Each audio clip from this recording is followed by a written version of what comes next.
Hi friends, అందరికీ నమస్కారం. అంజలి కథలకి స్వాగతం. పేదరాశి పెద్దమ్మ కథలు. ఈరోజు కథ పేరు దేవదత్తుని కథ. కోసల రాజ్యంలో దేవదత్తుడు అనే బ్రాహ్మణ యువకుడు నివసిస్తూ ఉండేవాడు. పెద్దలు సంపాదించిన ఆస్తులతో జీవితం వెళ్ళబుచ్చుతుండేవాడు. కొన్ని రోజులకు సుమతి అనే ఒక యుక్త వయస్కురాలైన కన్యతో అతనికి పెళ్లి జరిగింది. సుమతికి పెళ్లికి ముందు కొద్ది రోజులలో పెళ్లి జరుగుతుంది అనగా తల్లిదండ్రులు చనిపోయారు. ఆమె అనాథ అయింది. దేవదత్తుడు ఆమెను చాలా ప్రేమగా చూసుకుంటూ ఉండేవాడు. దేవదత్తుడు గొప్ప దైవభక్తి పరాయణుడు. భార్యపైన దేవదత్తునికి ఎంత ప్రేమంటే అతను రోజూ దేవుణ్ణి ప్రార్థిస్తూ, దేవా, నా భార్యని చక్కగా చూడు, ఆమె అనుభవించే బాధలు నాకు ప్రసాదించు, ఆమెను బాధించకు, ఆమెకు జబ్బు చేస్తే దానిని నాకు అప్పగించు, ఆమెను విడిచిపెట్టు అని కోరుకునేవాడు. ఒకసారి దేవదత్తుని మేనమామకు ఆరోగ్యం సరిగ్గా లేదని తెలిసింది. అతను నివసించే గ్రామానికి దేవదత్తుని గ్రామానికి మధ్య ఒక అడవి ఉంది. ఆ అడవిలో ఉండే కాలిబాట వంట రాకపోకలు సాగిస్తూ ఉంటారు. దేవదత్తుడు భార్యను వదిలి ఉండలేడు. కాబట్టి మేనమామని చూడటానికి భార్యతో సహా బయలుదేరాడు. ఉదయాన్నే బయలుదేరి చకచకా నడుస్తూ వెళ్తున్నారు. అలా వారు నడుస్తూ నడుస్తూ మిట్ట మధ్యాహ్నానికి అడవి మధ్య భాగానికి చేరుకున్నారు. భర్తతో పాటు నడవలేక సుమతి అలసిపోయింది. పైగా ఎండవేడిమికి తాళలేక అమిత దాహంగా ఉందని భర్తతో చెప్పింది. దేవదత్తుడు ఆమెను ఒక చెట్టు వద్దకు తీసుకువెళ్ళి దాని నీడలో ఆమెను విశ్రాంతి తీసుకోమని చెప్పి తాను మంచినీరు ఏదైనా దొరుకుతుందేమోనని చేత చిన్న పాత్రతో వెళ్ళాడు. కొద్ది దూరంలోనే ఒక సెలయేరు కనిపించింది. తాను దాహం తీర్చుకుని తాను తెచ్చిన పాత్రలో భార్యకు నీరు నింపుకొని బయలుదేరాడు. ఈలోగా ఒంటరిగా ఉన్న సుమతి ఎండకు తాళలేక అమిత దాహంతో ఉన్నది. బాగా నీరసంగా ఉండి దేవదత్తుని రాక కోసం ఎదురుచూస్తూ ఉంది. చివరికి ఆమె స్పృహ తప్పి పడిపోయింది కూడా. అదే సమయంలో ఆ దోవగుండా ఒక నవ యువకుడు నడుస్తూ చెట్టు క్రింద స్పృహ తప్పిపోయిన స్థితిలో ఉన్న సుమతిని చూసి తన వద్ద ఉన్న నీటిని ఆమె ముఖంపై చిలకరించాడు.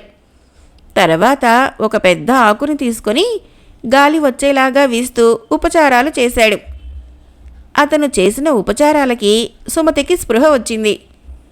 తాను ఒక యువకుని తొడపైన తల పెట్టుకుని పడుకుని ఉంది. కనులు తెరిచిన ఆమె తనకు ఉపచారాలు చేస్తున్న యువకుడి అందచందాలకు ముగ్ధురాలైంది.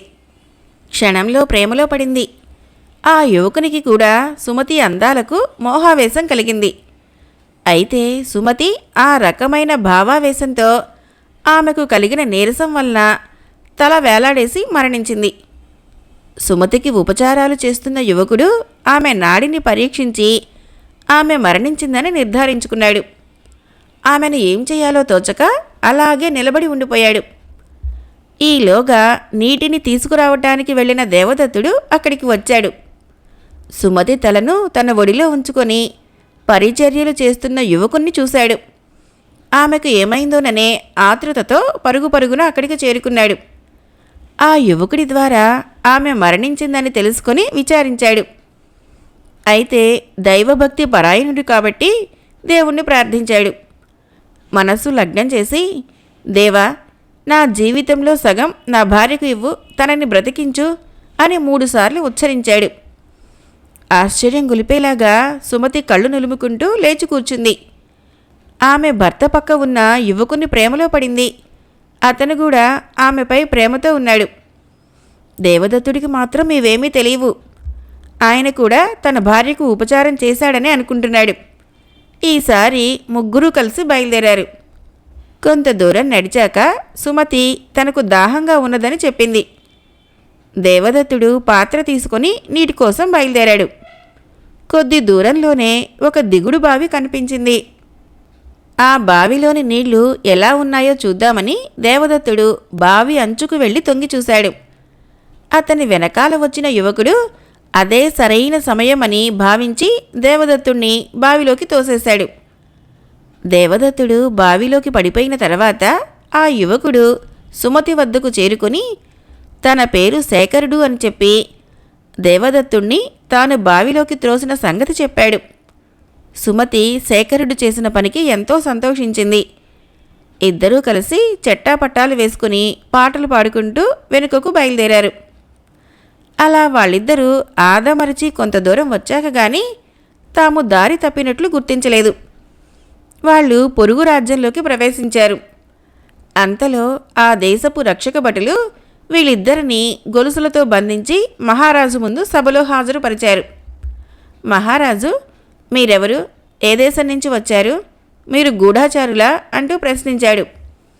అప్పుడు సుమతి, మహాప్రభు, మాది పొరుగు రాజ్యం. మేము పేద బ్రాహ్మలం. ఇతను నా భర్త. జీవనోపాధి లేక, ఆకలికి తాళలేక ఇలా దేశాలు పట్టిపోతున్నాము. తమరు దయతలిచి మాకు ఆశ్రయం కల్పిస్తే మీ మేలు ఈ జన్మలో మరువలేము అన్నది. సుమతి చెప్పిన మాటలు రాజుని జాలు కొలిపేలాగా చేశాయి. మహారాజు శేఖరునికి ఒక నివాస గృహాన్ని కేటాయించి తన ఆస్థానంలో గాయకుడిగా నియమించాడు. ఇలా కొంతకాలం గడిచింది. ఇక అక్కడ దేవదత్తుని విషయానికి వస్తే, దిగుడు బావిలోకి త్రోయబడిన దేవదత్తుడు లోపల ఉన్న ఒక రాతి ఫలకం పైన పడిపోయాడు. అతని కాలు విరిగింది. బయటకు రాలేక అక్కడే మూలుగుతూ ఉండిపోయాడు. అదే దారిన పోతున్న ఒక వడ్రంగి దిగుడు బావి నుంచి మూలుగు వినిపించి వచ్చి దేవదత్తుణ్ణి లేవదీసి పరిచర్యలు చేశాడు. తన వద్ద ఉన్న ఒక కర్రను అతనికి ఊతంగా ఇచ్చి సమీపాన గల తన గ్రామానికి తీసుకుపోయాడు. అక్కడే దేవదత్తుడికి ఒక వైద్యునితో చికిత్స చేయించాడు. అనతి కాలంలోనే కోలుకున్న దేవదత్తుడు తన భార్య సుమతి గురించి వెతకడం మొదలుపెట్టాడు. తాను భార్యను వదిలిపెట్టిన చోటకు చేరి వెతకగా ఒకచోట సుమతి చేతి కంకణం కనిపించింది. అక్కడ నుంచి ఇరువురి అడుగుజాడలని గుర్తుపెట్టుకుంటూ సుమతి నివసిస్తున్న పొరుగు రాజ్యానికి చేరాడు. అక్కడ రాజధాని నగరంలో తిరుగుతూ ఉండగా ఒకచోట సుమతిని శేఖరుణ్ణి చూశాడు. సుమతి దూరం నుంచే అతన్ని చూసి గబగబా రాజుగారి మందిరం వైపు బయలుదేరింది. వెనువెంటనే శేఖరుడు కూడా ఆమెతో పాటుగా వచ్చాడు. దేవదత్తుడు వారిని చూసి తాను కూడా అక్కడికి చేరుకోబోతూ ఉంటే అగంతకుడిగా గుర్తించి రాజభటులు అడ్డగించారు. రాజుగారి వద్దకు వెళ్ళిన సుమతి మహారాజుతో, మహారాజా, ఎవరో ఒక వ్యక్తి వచ్చి నా ప్రాణాలు తీస్తానని బెదిరిస్తూ ఉన్నాడు అన్నది. మహారాజు ఆమెను ఓరడిస్తూ ఎక్కడున్నాడు అని అడిగాడు. మహారాజా, తమ మందిరం వెలుపల ఉన్నాడు అన్నది. మహారాజు భటులతో, ఈమె చెప్పిన అగంతకుడికి మరణశిక్ష విధిస్తున్నాను. రేపు సభకు తీసుకురండి. అతని ఆఖరి కోరిక ఏమిటో అడిగి శిక్ష అమలు చేయండి అన్నాడు. దేవదత్తుణ్ణి బంధించి ఆ మరునాడు అతనికి ఉరిశిక్ష అమలు చేసేటందుకు నిర్ణయించారు భటులు. మరునాడు ఉరిశిక్ష పడిన దేవదత్తుణ్ణి రాజ్యసభకు తీసుకువచ్చారు. మహారాజు అతనితో, ఏమోయి, నీకు ఉరిశిక్ష విధిస్తున్నాం. నీ ఆఖరి కోరిక ఏమిటో చెప్పుకో అన్నాడు. దేవదత్తుడు, మహారాజా, నా గురించి ఏమీ తెలుసుకోకుండానే, నేను ఏ నేరం చేయకుండానే ఉరి తీస్తున్నారెందుకు అని అడిగాడు. మహారాజు, నువ్వు సుమతిని, ఆమె భర్తను హతమార్చేటందుకు ప్రయత్నిస్తున్నావని నీ మీద అభియోగం మోపబడింది. దానిని రుజువు చేస్తున్నట్లుగానే నువ్వు వారిని తరుముకుంటూ రాజభవనం వద్దకు వచ్చి భటుల చేతికి చిక్కావు కదా, ఇంకా వేరే విచారణ జరపాలా అన్నాడు. దానికి దేవదత్తుడు, మహారాజా, సుమతి నా భార్య. గత 10 సంవత్సరాల క్రితం మా పెళ్లి జరిగింది. అంతేకాదు, మేము అడవిలో వస్తూ ఉండగా ఒకసారి ఆమె మరణించింది. అప్పుడే నేను దేవుణ్ణి ప్రార్థించాను. దానితో ఆమె మరలా పునర్జీవితురాలైంది. ఆ తర్వాత విధివశాత్తు మేము విడిపోయాము అన్నాడు. మహారాజుకి ఇదంతా కట్టుకథలాగా తోచింది. నువ్వు చెప్పే మాటలు నమ్మదగినవిగా లేవు. దీనిని రుజువు చేయగలవా అన్నాడు. అంతేకాక దేవదత్తుణ్ణి పిచ్చివాడిగా జమకట్టాడు. దేవదత్తుడు, మహారాజా, అంతా భగవంతుడు చూసుకుంటాడు. మీరు సుమతితో, నేను నా జీవితాన్ని నా భర్తకు తిరిగి ఇచ్చేస్తున్నాను. ఓ దేవా, నన్ను అనుగ్రహించు అని ప్రార్థించమని చెప్పండి. నేను ఆమెను ప్రేమిస్తున్న నిజమైన భర్తనో కాదో తెలుస్తుంది అన్నాడు. మహారాజుకి ఆ ప్రార్థనలో ఏముంటుంది? ఆమె భర్తకు కాక జీవితాన్ని ఎవరికిస్తారు అనుకొని సుమతిని అదే విధంగా ప్రార్థించి చూడు, దానివల్ల ఇబ్బంది ఏముంది? నువ్వేమీ అసత్యం ఆడటం లేదు కదా అన్నాడు. సుమతి సరే అని అదే విధంగా ప్రార్థించింది. సభ అంతా ఆశ్చర్యపోయేలాగా సుమతి దబ్బుమని నేలపై పడిపోయింది. రాజవైద్యుడు ఆమెను పరీక్షించి ఆమె మరణించిందని చెప్పాడు. మహారాజుకి విషయం అర్థమైంది. శేఖరుణ్ణి తక్షణం బంధించమని చెప్పి దేవదత్తుణ్ణి ఉరిశిక్ష నుంచి తప్పించాడు. దేవదత్తుడు అదే రాజ్యంలో మరొక స్త్రీని పెళ్లి చేసుకుని మహారాజు వద్ద శేఖరుని స్థానంలో గాయకుడిగా నియమితుడయ్యాడు. కథ అయిపోయింది. ఫ్రెండ్స్, మరొక కథ చెప్పుకుందాం. ఈ పేదరాశి పెద్దమ్మ కథ పేరు శరభయ్య జబ్బు. సిరిపురంలో శరభయ్య అనే ఒక రైతు ఉండేవాడు. అతనికి కొడుకులు లేరు, 2 కూతుళ్ళు మాత్రం ఉన్నారు. శరభయ్య వ్యవసాయం చేసి ఎంతో కొంత సంపాదించి ప్రశాంతంగా ఉన్నాడు. శరభయ్య భార్య పిల్లల చిన్నతనంలోనే చనిపోయింది. అప్పటి నుంచి ఆడపిల్లలు 2 కంటికి రెప్పలాగా చూసుకొని పెంచుకుంటున్నాడు. పెద్ద కూతురి పేరు గంగ, రెండో దాని పేరు ఉమా. గంగకు దగ్గరలో గల ఒక పల్లెటూరిలో మంచి సంబంధం చూసి పెళ్లి కూడా చేశాడు. ఉమ మాత్రము తండ్రి వద్దనే ఉంటుంది. ఒకసారి శరభయ్యకు అంటువ్యాధి సోకింది. దానితో అతడి ఆరోగ్యం క్షీణించి చివరికి మంచాన పడ్డాడు. ఉమ ఊళ్ళో ఉన్న వైద్యుణ్ణి పిలిపించి చికిత్స చేయిస్తున్నది. వైద్యుడు వచ్చి, ఇది అంటువ్యాధి కాబట్టి రోగికి సంబంధించిన వస్తువులు విడిగా ఉంచాలి, సరిగ్గా పథ్యము చేస్తే మందులు వాడితే త్వరగా కోలుకుంటాడు అని చెప్పాడు. ఉమ వైద్యుడు చెప్పినట్లుగానే శరభయ్య అన్నం తినే కంచము, పక్కబట్టలు అట్లాంటివన్నీ విడిగా ఉంచి పథ్యం కూడా చేయిస్తున్నది. రోగికి పథ్యం రుచించదనే సామెత నిజమనేటట్టుగా శరభయ్య కొద్దిగా కోలుకొని తన పరిస్థితి తెలుసుకున్నాక ఉమ తనను వేరుగా చూస్తుందని భావించి బాధపడ్డాడు. తన కూతురు కూడా అంటరానివాడినయ్యానా అనుకొని తన పెద్ద కూతురు గంగకు కబురు పంపాడు.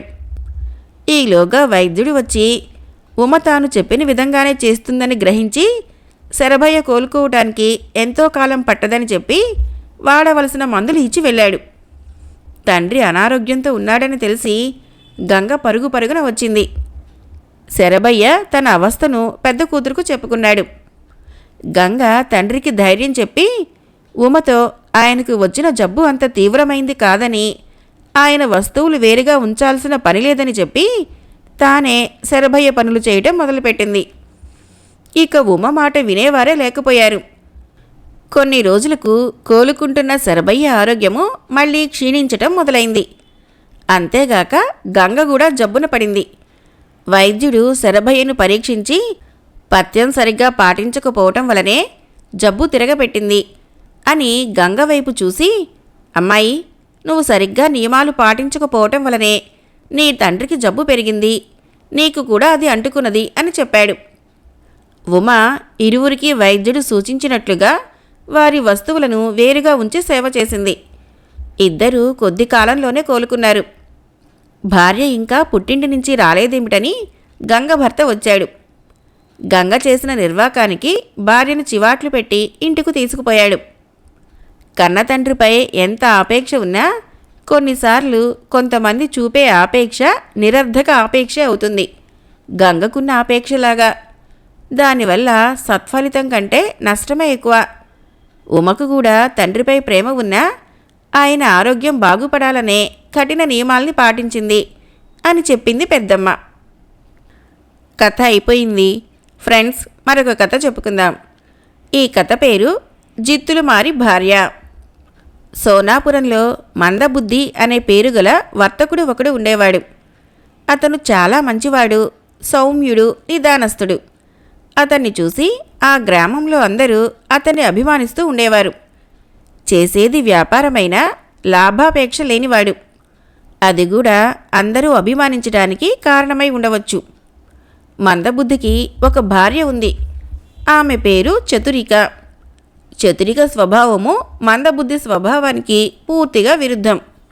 ఆమె జిత్తులు మారి గయ్యాళి. ఎంతసేపు భర్తను ఆడిపోసుకుంటూ ఉంటుంది. మందబుద్ధి తాతగారు గొప్ప వ్యాపారం చేసి పెద్ద మొత్తంలో ధనం సంపాదించారు.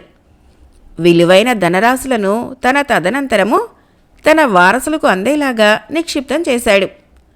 మందబుద్ధికి ఆ విధంగా ఎంతో విలువైన ఆస్తులు దక్కాయి. మందబుద్ధి మృదు స్వభావం వల్ల, చతురిక గయ్యాళితనం వల్ల ఆస్తిపైన, చతురిక అందచందాలపైన కన్నేసిన దుర్జనుడు ఏదో ఒక నెపంతో తన మాటల చాతుర్యంతో చతురికకు అభిమానపాత్రుడు అయ్యాడు. భర్త మందబుద్ధితనం నచ్చని ఆమె ఎక్కువగా దుర్జనుడితో మాటలాడటంతో చుట్టుపక్కల వారు గుసగుసలు పోయేవారు. మందబుద్ధి అంటే అభిమానం ఉన్నవారు అయ్యో పాపం అనుకునేవారు. చతురిక దుర్జనుడు ఎంత దగ్గరయ్యారంటే ఇద్దరూ ప్రతిరోజు ఒకరినొకరు కలవకుండా ఉండలేరు. మందబుద్ధి దుకాణానికి వ్యాపార నిమిత్తం పోయిన వెంటనే దుర్జనుడు ఇంట్లోకి దూరేవాడు. చివరకు చతురిక దుర్జనుడు ఇద్దరూ కలిసి ఒక పథకం వేసి దాని ప్రకారము మందబుద్ధిని హత్య చేయాలని కూడా నిర్ణయించుకున్నారు. ఆ తర్వాత ఇద్దరూ ఒకరినొకరు పెళ్లి చేసుకొని జీవితాన్ని జల్సాగా గడపాలని, మందబుద్ధికి వంశపారంపర్యంగా లభించిన సంపద ఫలాల్ని అనుభవించాలి అని నిర్ణయించుకున్నారు. ఈ విషయాన్ని వారు చాలా గోప్యంగా ఉంచారు. అయితే పొరిగిళ్లలో ఉండేవారు వీరి వాలకాన్ని కనిపెట్టి మందబుద్ధిని జాగ్రత్తగా ఉండాలని చతురిక విషయము పలు రకాలుగా చెప్పారు. మందబుద్ధికి ఏమాత్రమూ అనుమానం రాలేదు. అందరూ ఎంతో చెప్పినా భార్య చతురిక పైన ఎంతో నమ్మకం ఉంది. ఎందుచేతనంటే తాను తన సంపాదన అంతా తీసుకువచ్చి చతురిక చేతిలో పోస్తున్నాడు. ఏ రోజు సంపాదన ఆ రోజు లెక్క వేసి ఇస్తున్నాడు. ప్రతిరోజు తాను సాయంత్రం ఇంటికి చేరుకోగానే చతురిక సామాన్య గృహిణిలాగానే ఇంటి పనులు చేస్తూ కనబడేది. ఆమెలో ఎలాంటి కుతంత్రము అతనికి కనబడేది కాదు. ఏది ఏమైనప్పటికీ ఒక విషయం వ్యాపించాలంటే అంతగా శ్రమ పడనక్కరలేదు. ముఖ్యంగా 10 మంది మంచి విషయాలు మాట్లాడటం కంటే చెడ్డ విషయాలను ప్రచారం చేయడంలో ముందుంటారు. అనతి కాలంలోనే చతురిక దుర్జనుల వ్యవహారము గ్రామం అంతటా పాకిపోయింది. మందబుద్ధి స్నేహితులంతా అతని చుట్టూ చేరి ఈ వ్యవహారాన్ని గురించి అడుగుతూ అతని చేతకానితనాన్ని గేలి చేయటం మొదలుపెట్టారు. ఈ మాటలన్నీ విన్న మందబుద్ధికి నిప్పులేందే పొగరాదు అనిపించి ఎలాగైనా ఈ విషయంలో నిజానిజాలు తెలుసుకోవాలి అనుకున్నాడు. ఒకరోజు భార్యతో తాను అత్యవసర పని మీద రేపు పొరుగురు వెళుతున్నానని చెప్పాడు. ఆ విధంగానే మరునాడు ఊరు వెళ్తున్నాను అని చెప్పి మరోమారు చెప్పి బయటికి వెళ్ళాడు. అంతకు ముందే చతురిక దుర్జనుడికి కబురు పెట్టింది. దుర్జనుడు మందబుద్ధి ఎప్పుడు బయటికి వెళ్తాడా అని ఎదురు చూస్తున్నాడు. ఇప్పుడు మందబుద్ధి అలా బయటికి వెళ్ళిన వెంటనే దుర్జనుడు లోపలికి ప్రవేశించాడు. అయితే బయటికి వెళ్ళిన మందబుద్ధి పెరటి గుమ్మం ద్వారా లోనికి వచ్చి ఇంట్లో మంచం కింద దాక్కున్నాడు. చతురిక దుర్జనుడు అదే మంచం పైన కూర్చొని కబుర్లాడుకుంటున్నారు. ఏదో సరదాగా పలు విషయాలను మాట్లాడుకుంటున్నారు. వారి సంభాషణలన్నింటినీ మందబుద్ధి మంచం క్రింద ఉండి వింటూనే ఉన్నాడు. ఈలోగా చతురిక మంచం మంచున కూర్చొని కాళ్ళు ఊపసాగింది. అప్పుడు ఒక కాలు మందబుద్ధికి కొద్దిగా తగిలింది. మంచి తెలివితేటలు గల చతురికకు మంచం క్రింద ఎవరో ఉన్నట్లుగా తోచింది. అంతేకాక ఆమె భర్తే అక్కడ మళ్ళీ వచ్చి ఉంటాడని కూడా అనుమానం కలిగింది. అయితే ఏమీ తెలియని దానిలాగా ఉండిపోయింది. అప్పుడు ఉన్నట్టుండి చతురిక మందబుద్ధి గురించి ప్రస్తావిస్తూ, నాకు అటువంటి భర్త దొరకటం నా అదృష్టం. నేను ఎన్ని పూజలు చేశానో కానీ ఇటువంటి భర్త లభించాడు. అతని పేరు మందబుద్ధి గాని మనిషి మాత్రం ఎంత బుద్ధిమంతుడో. లోకులు పలు రకాలుగా అనుకుంటున్నా నన్ను అనుమానించలేదు. మునుపుటిలాగా ఎంతో ప్రేమగా చూసుకుంటున్నారు. నీతో నేను కాలక్షేపానికి స్నేహంగా ఉన్నాను. అయినా ఆయన నన్ను పల్లెత్తు మాట అనలేదు. నాపై ప్రేమ ఎక్కడ చెడిపోతుందో అని నేను గయ్యాళితనం నటిస్తూ ఉంటాను. ఈరోజు ఆయన ఊళ్ళో లేరు. ఈ సమయంలో నువ్వు ఇక్కడికి రావటం అంత మంచిది కాదు అన్నది. హఠాత్తుగా చతురిక అలా మాట్లాడటంతో దుర్జనుడు నిశ్చేష్టుడైనాడు. అతనికి చతురిక మాటలు శూలాల్లాగా తగిలాయి. తన భర్త ఊరెళ్తున్నాడు, రమ్మని చెప్పి కబురు పంపించింది. ఆమె ఇప్పుడు ఇలా మాట్లాడుతుంది. కాస్త తెప్పరిలిన తర్వాత, చతురిక, ఏమిటి నువ్వు మాట్లాడేది అన్నాడు. చతురిక వెంటనే కలుగు చేసుకుని, నేను నిజమే చెబుతున్నాను అన్నది. దాంతో దుర్జనుడు చివాల్న లేచి విసవిసా నడుచుకుంటూ బయటికి వెళ్ళిపోయాడు. మంచం క్రింద దాక్కొని వీరి సంభాషణ అంతా వింటున్న మందబుద్ధికి ఎక్కడలేని సంతోషము కలిగింది. అప్పటికప్పుడే బయటకు వచ్చి గంతులెయ్యాలనిపించింది. దుర్జనుడు వెళ్లటంతో చతురిక కూడా లోపలికి వెళ్ళింది. మందబుద్ధి మంచం క్రింద నుంచి బయటికి వచ్చి మంచం చుట్టూ గంతులు వేస్తూ తిరిగాడు. ఆ తర్వాత నిదానంగా బయటికి వెళ్ళిపోయాడు. బయట తనను ఎగతాళి చేసిన స్నేహితులతో తన భార్య అన్న మాటలన్నింటినీ యథాతథంగా చెప్పాడు. దాన్ని నమ్మినవారు పర్వాలేదే అనుకున్నారు. కానీ కొందరు మాత్రం చతురిక మళ్ళీ మోసం చేసింది అనుకున్నారు. ఏది ఏమైనా చతురిక వంటి భార్యలు ఉండటం వలన మందబుద్ధి లాంటి భర్తలకు ఎప్పుడైనా ప్రమాదమే. ఎప్పటికెయ్యది మాటలాడి అనే శతకాకారుని పద్యం మనకు గుర్తురాక మానదు కదా అన్నది పేదరాశి పెద్దమ్మ కథను ముగిస్తూ. మరొక చిన్న కథ పేరు దొంగలు దొరలు. నారాయణపురం జమీందారీలో తరచుగా దొంగతనాలు జరుగుతున్నాయి. దొంగలను పట్టుకోవటానికి రక్షక భటులు ఎంతో ప్రయత్నాలు చేశారు. అయితే వాటిలో ఏ ఒక్కటి ఫలించలేదు. దొంగతనాలు మాత్రము యథేచ్ఛగా జరుగుతూనే ఉన్నాయి. అసలు దొంగలు ఏ రూపంలో వస్తున్నారో తెలియదు. వాళ్ళు రకరకాల వేషాలతో పగలల్లా తిరిగి రాత్రికి మంచి ఇళ్ళు దోచుకుంటూ ఉంటారు. ఆ విధంగా ఒకరోజు రాత్రి తిరిగారు. అయితే ఒక గ్రామంలోని ప్రజలు వీరిని చూసి దొంగలనుకొని కొట్టబోయారు. అప్పుడు వారు తాము దొంగలం కాదని, దొంగల్ని పట్టుకోవటానికి మారువేషంలో తిరుగుతున్న రక్షక భటులమని చెప్పి తమ గుర్తింపు పత్రాలను చూపిస్తే కాని వారు నమ్మలేదు. రక్షక భటాధికారి ఒకరోజు రక్షక భటులను పిలిచి, సీతానగరంలో ఈరోజు దొంగలు పడతారని తెలిసింది. కాబట్టి మనం ఆ ప్రాంతంలో ఉంటే సరిపోతుంది. దొంగలు రక్షక భటులను చూసి రాకుండానే పోతారు. కాబట్టి మనం దొంగల వేషంలో వెళ్తే వారిని తేలిగ్గా పట్టుకోవచ్చు అన్నాడు. దొంగల వేషంలో ఉన్న రక్షక భటులు ఆ రోజు రాత్రి సీతానగరం అంతా దొంగల కోసం తిరిగారు. తెల్లవారుతుందనగా కొందరు రక్షక భటులు వారికి కనిపించారు. దొంగల వేషంలో ఉన్నవారు వారిని, ఎవరైనా దొంగలు కనపడ్డారా అని అడిగారు. దానికి వారు, లేదు, మేం కూడా వెతుకుతున్నాము అని వెళ్ళిపోయారు. తెల్లవారిన తర్వాత రక్షక భటాధికారి దొంగల వేషంలో ఉన్నవారిని పిలిపించి, మీరు రాత్రి సీతానగరంలో గస్తీ తిరిగారా అని అడిగాడు. తిరిగాం ప్రభు, మాకు దొంగలు ఎవరూ కనపడలేదు. కానీ తెల్లవారుజామున కొందరు రక్షక భటులు కనిపించారు. వారిని కూడా అడిగాం మేం. వారు కూడా దొంగలు రాలేదని చెప్పారు అన్నారు. రక్షక భటాధికారి తలలు పట్టుకొని, మీరు దొంగల వేషంలో వస్తే దొంగలు మీ వేషంలో వెళ్ళి దోచుకున్నారు. వారు నిజంగా రక్షక భటులైతే మిమ్మల్ని పట్టుకునేవారే కదా. నేను మిమ్మల్ని తప్ప వేరే ఎవరిని సీతానగరంలోకి గస్తీ పంపలేదు అన్నాడు.